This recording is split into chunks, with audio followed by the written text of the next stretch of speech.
Now we have reports that bank backlogs are being cleared by the central bank and that even airlines are seeing their backlogs cleared. Over 2 years after the Central Bank of Nigeria promised to clear over $10 billion foreign exchange debts owed by the deposit banks, money banks rather, the Apex Bank is said to have begun clearing debts, which is why the parallel market have gained significantly in past days.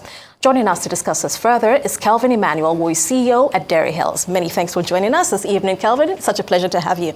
Thanks for having me. You're most welcome. All right, we have quite a bit to get through, so let's begin with an overview or refresher. How much do we need to know about the CBN clearing FX forwards backlogs for banks and airlines? Well, so the structure of the FX forwards that are outstanding that the central bank sold to the banks, and it has been outstanding since March of 2023, are divided into four. You have Form A, you have dividend remittances, you have capital remittances, and then you have matured letters of credit. And, letters of credit are governed by the Union for Custom and Practices for documentary credits around the world. And Nigerian banks have clean lines with correspondent banks. Some of the banks that they have correspondent bank relationships with that operate in Nigeria, like Citibank Nigeria Limited, they got $72 million last night, yesterday, which is 100% of the outstanding they have. Standard Chartered got about $63 million, which represents about 80% of the outstanding they have. And Stanbic IBTC, that is a subsidiary of the Operation Standard Bank in South Africa, they got $25 million, which is about 75% of the outstanding they have. Then you have the likes of Barclays Bank, HSBC, and the rest of them that are correspondent banks to Nigerian banks, but that are not operating in Nigeria. So the banks they've cleared so far are, which are international banks, are correspondent banks that are responsible for providing clean line to Nigerian banks, along with 11 other banks have received between 75 and 80% of the forwards on commercial letters of credit. Also, Emirates Airlines and Etihad have reported that they've gotten a portion of the outstandings that they have. Ethiopian Airlines, we saw a few months ago, Dangote Cement that has $280 million stock in Ethiopia, and then Ethiopian Airlines that has $180 million stock in Nigeria. They did a swap between the Ethiopian birr and the Nigerian naira. So they basically had a situation where the Central Bank of Ethiopia and the CBN approved a swap of monies, $100 million worth of birr for Dangote Cement be paid to Ethiopia, and then $100 million worth of naira for Ethiopian a backlog in Nigeria to be paid to Dangote Cement in Nigeria, which is a reason why you've seen that Ethiopian Airlines is very much functional on routes from Nigeria, and the likes of Etihad and Emirates have stopped operating from routes in Nigeria. So basically, the most important ones, because you had a situation where the banks were finding it difficult to open LCs, they had to open letters of credit at value, fair value, above fair value, at premiums above fair value.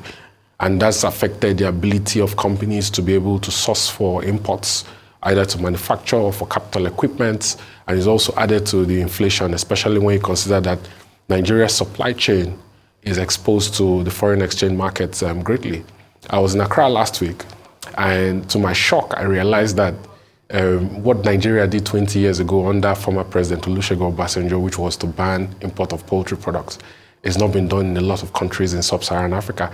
Ghana still imports poultry in 2023, and that is a representation of so many other things that Ghana imports. That as to inflation leads to increase in interest rates because you have to align your inflation to interest yield curves, and it affects the amount of debts that the government has to pay because they have pendency on existing government bonds, which is resulted in a situation that you've seen in Ghana with their debt market that exposed Nigerian banks to loss over 200 billion in the 2022-2023 financial year. So I expect that as the CBN starts to clear these forwards, these outstanding forwards, you're going to see that the rates is going to pull back down. Already NAFEM appreciated to the lowest point at 9.93 2 days ago. You're going to see that black market premium is going to close to between 5 or 7%, the difference between the I and E rates and the black market rate. And you're going to see that there's going to be more stability and forward guidance in terms of what companies expect to be able to plan decisions for their FX transactions. Right, this is certainly a positive development, and it's the CBN putting the money where the mouth is, really, because we've sort of seen some indication that this will happen, but the proof is in the pudding, like they say. But I know you've touched on a few points now, but could we highlight more the importance and implications of this action for the longer term, in terms of the economy and the industries? Well, for the longer term, in fact, the CEO of Dangote had promised, for example, that they are going to start refining end of October, which that deadline was missed. Listen, you have food and energy inflation in Nigeria, and it keeps going up. And for you to have stability in the FX market, you need to reduce the exposure that Nigeria economy has to white transportation fuels like Jet A1. You can see the price of plane tickets like diesel. You can see the effect of the price of diesel on manufacturing and production for companies around Nigeria. You need to reduce the effect it has on PMS, which is the most important and critical one. You can see the price of PMS, and it keeps fluctuating, and it's been going up incrementally in recent times. This is because of the effect of the exchange rates and the price of crude oil. Price of crude oil has stabilized a little. We didn't see the impact of the Israel-Gaza war on the price of crude oil that much, but the exchange rate has really impacted on the ability of the price of PMS to really, come down a little marginally. So you see that if the exchange rate begins to abate and come back to fair value of anywhere between 820, 850, or 800 and 820, it's going to provide some measure of ease. But then there's the other question, which is, listen, a sensitivity analysis was done, and it was realized that for every 10% you add in capacity utilization at the Dangote refinery, Nigeria's GDP is going to go up by 0.1%, right? Which is the foundation of my projection, and I believe that in 2024, Nigeria is actually going to grow at between 30.2 and 30.6% in terms of GDP growth rate. So if you have Dangote refinery start operation, you're going to see that exposure of PMS, diesel, Jet A1, and all the other non-transportation fuel, lubricants, DPK, and all the other non-transportation fuels, the FX that is used in imports of these different areas are going to pull back, and you're going to see the FX market begin to breathe gradually. And the reason why you've had a situation, for example, where FPIs have refused to come into Nigeria, FPIs are known as hot money, and non-speculative FDIs have refused to come to Nigeria, has dropped all-time lows, is because, number one, there is a deviation. There was a 45% deviation between the parallel market and the I&E window.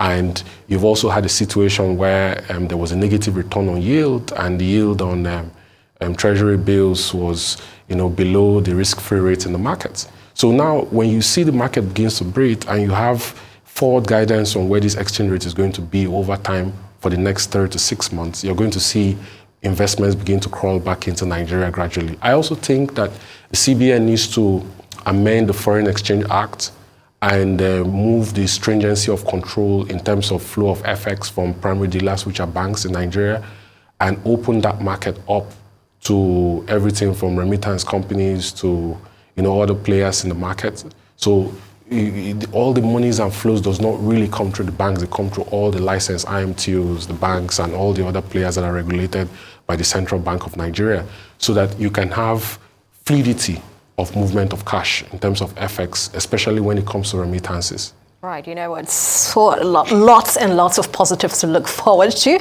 but it looks like the wheels are already in motion, and that's the most important part. Kelvin, I wish we had more time to get through some more, but this has been extremely informative. Many thanks for joining us, Kelvin, Emmanuel, this evening.